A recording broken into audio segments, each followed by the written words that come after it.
You ever just like sit there and you're having like the worst day of your life, the entirely worst day of your life, and you're just like praying, God, I so need a miracle. And you feel like you're on the bridge of breaking down. Then all of a sudden, just this wave of peace comes and you're able to breathe. That was the miracle. I think sometimes we're sitting there looking for these sensational miracles in the world, just because, we want God to like literally pick us up and put us where we need to be. But that isn't quite the road of a Christian. The Christian is a missionary. They go out into the world. And we all know that just looking at the world right now, it's just not a very beautiful place to be, spurred on perhaps by the media and people's own emotions and desires. And this pandemic, it just feels as if the whole world is falling apart. I'm getting very bored with it, I will be honest with you. And my prayer to the Lord is, can this please end? And when it ends, can we please have grown as Christians? However, I read the first reading today, and it was a very interesting Old Testament, and it was Elijah. And he was out, and he was speaking the truth in the name of God. He was a prophet, Old Testament prophet, and the people hated him. Such is the way for a Christian. I think people have this kind of strange idea about Jesus as being sort of, and God being like this easygoing kind of person, who just wants everyone to like love him. And that's true. God does want and desire our love, but he also has standards, and he gave those to us at the beginning of time. But then Adam and Eve fell. That theology story. Humans chose pride. So anyway, Elijah, was told by God to, go to this certain stream, and that he would drink from the stream, and that ravens would bring him his food. And he did. And every morning and evening, the ravens would bring him meat and bread, and he would drink of the stream. And I was just sitting there thinking, wow, God does come to us at the most unusual times.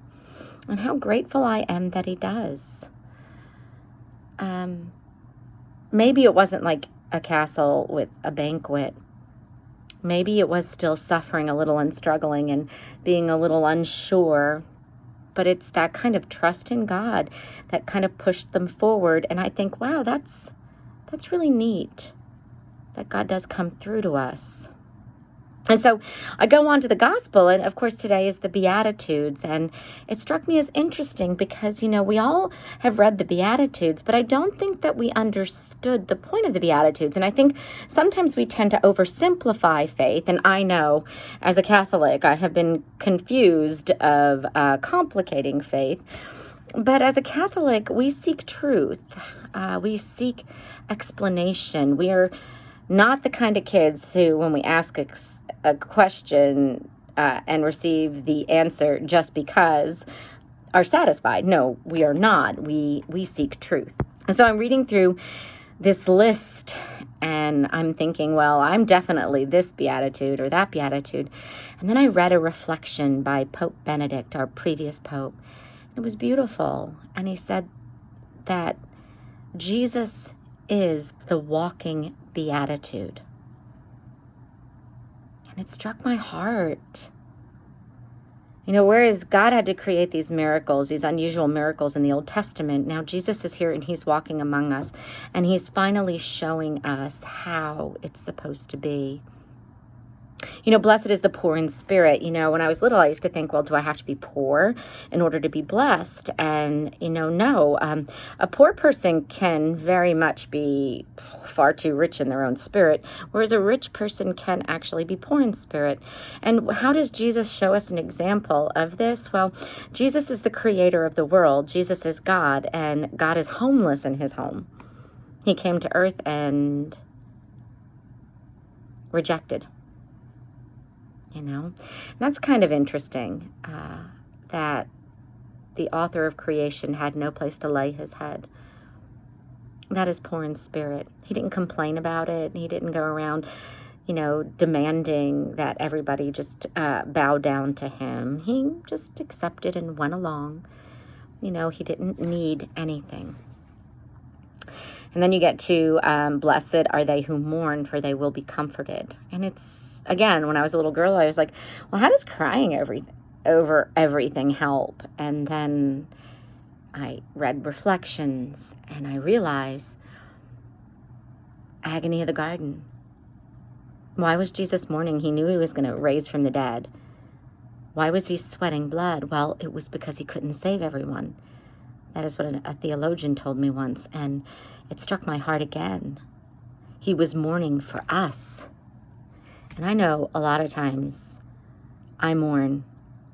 I look at the media, the news, Facebook, Instagram, Twitter, and I'm appalled at the amount of evil in this world. And I mourn because I want to live in peace, and I will never get that because this is not heaven, but I desire to be with everyone. But I mourn for those who are doing the work of Satan. I do. Blessed are the meek, for they will inherit the land. Jesus definitely was a good example of meekness. He wasn't weak. Meek does not mean weak. I would say meek is sort of composed, calm, humble. Jesus was very challenging. He challenged the Pharisees and the scribes and the people all the time. He made people very angry. But he was very meek. He didn't mind coming down to the lowest person to help them. He was willing to be with everyone without pride, because he knew he came for everyone. Blessed are they who hunger and thirst for righteousness, for they will be satisfied. This kind of righteousness is this growing of our religion, especially in our own personal way. You know, Jesus came and he grew this religion in a very relatable, personal relationship kind of way. He shows us that time and time again, and he wants us to lean on him. He wants us to desire righteousness, but first he wants us to desire righteousness from our own selves, which means to sit there and to be able to follow the laws of the church and to sit there and do the sacraments of especially confession and Holy Eucharist, so that we may conform ourselves to him, that we have a healthy fear of the Lord. And you saw it with Jesus. He never took credit for anything himself. He always gave it to God. Blessed are they who are merciful. They will be shown mercy. I really loved that. You think about the Passion of the Christ, and Jesus is walking along, and Veronica came and wiped the face of Jesus and tried to give him a sip of water, at least in the Passion of Christ. And that was mercy. And she was given mercy too because she believed. And that is the mercy right there, because if you believe and you show these acts of kindness and mercy, and if you try to live like Christ,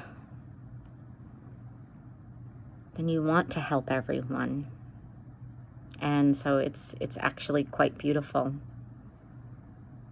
Blessed are the clean of heart, for they'll see God. Well, Jesus had no duplicity about him. He didn't lie, he didn't cheat, he didn't steal. He was always on the giving end, always on the giving end.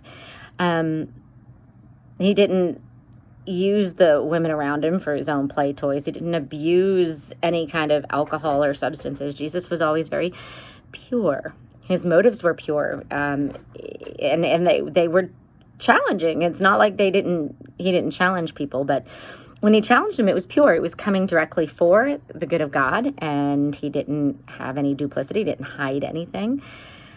Jesus, his yes meant yes, his no meant no. Jesus was very pure of heart. He lived for God. He lived for the Father.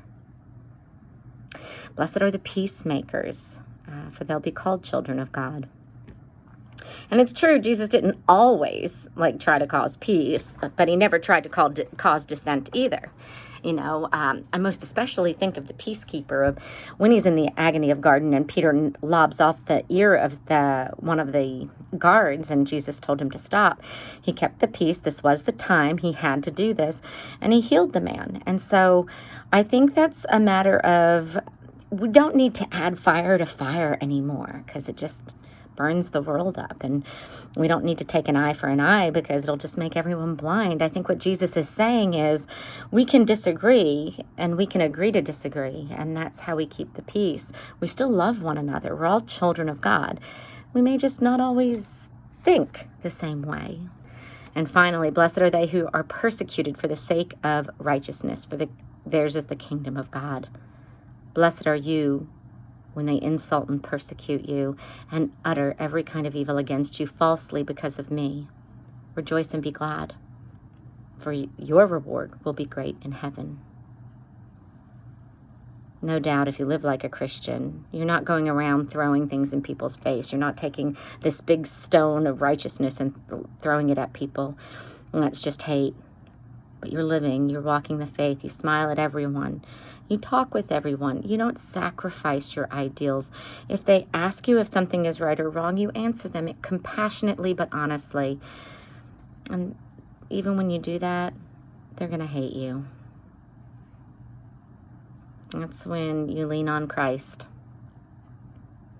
I love my Christ. I love my Jesus. I do. And sometimes I just got to step away from the ugliness of the world, and I got to fall into my people who believe, because the hate is there, and you will be persecuted. And take a break when you need a break, but then get right back on that cross and go again, because we need to live like Christians. We don't need to tell people we are Christians. We need people to look at us and go, I want what she's got. I want her joy. I want his joy. I want to help people like them. I want to smile unabashedly. I want to be like them. I'm tired of being me. That is how a Christian lives. They love everyone. They serve everyone. They love their enemy because it's hard, and that's what Jesus would want. But they never sacrifice the truth.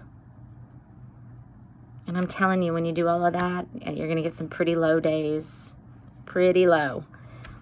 But God's going to come to you and go, hey, go sit by the stream. I'm going to have a raven bring you a pizza. Ha! All right, maybe not a pizza.